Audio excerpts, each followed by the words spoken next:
počast.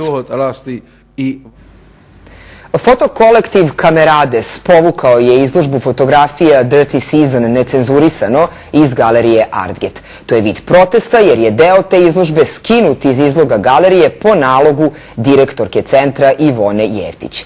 Direktorka s druge strane tvrdi da nema reči o cenzuri jer su uklonjeni samo plakati, a umetnici su odlučili da bez plakata nema ni izložbe.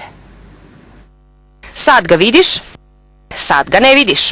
Izložba necenzurisano pod cenzurom. Bar tako tvrde članovi fotokolektiva Kamerades. Šta je sporno?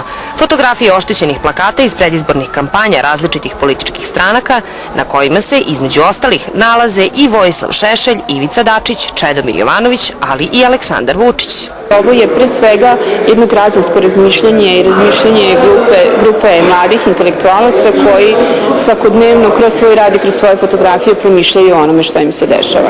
I to im je uskraćeno i da smatramo ovo cenzurom i to vrlo ozbiljnom cenzurom.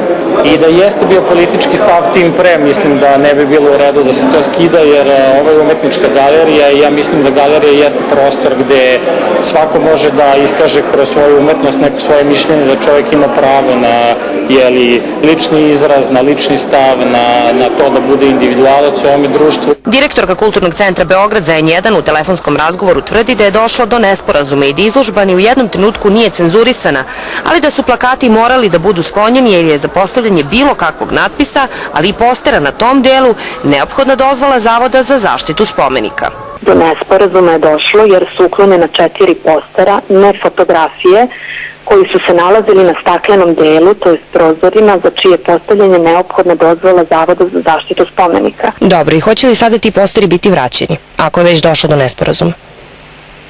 Nema gde, znači ja sam im dala Artget galeriju i dala sam im hol koji je mnogo veći od Artget galerije. Fotokolektivu Kamerades ovo obrazloženje nije dovoljno i izložba je uklonjena iz Artgeta. Kako kažu, pod ovim uslovima draže im je da svoj život nastavi na društvenim mrežama jer su one necenzurisane.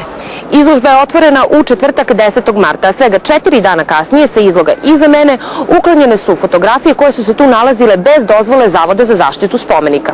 Ono što je zanimljivo jeste da se preko tog istog izloga gotovo 3 meseca nalazila novogodišnja rasveta na koju Zavod nije imao primedbi. Jelena Sotirović, N1 Beograd.